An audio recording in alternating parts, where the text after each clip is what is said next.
Hello, everyone. Are you wondering if dogs can eat ginger? Let's explore.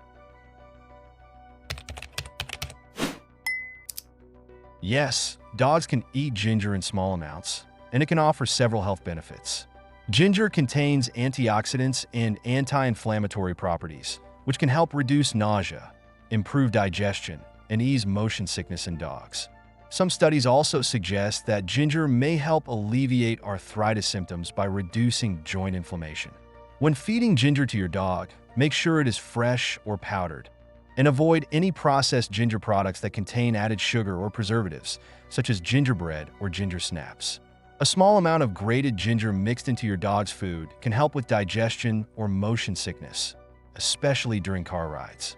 As with any new food, introduce ginger slowly and in small quantities. Too much ginger can cause digestive upset, such as gas or diarrhea. Always consult your vet before adding new supplements like ginger to your dog's diet, especially if your dog has underlying health issues. Please like the video and leave a comment to support my job. Thank you for watching and see you later. Goodbye.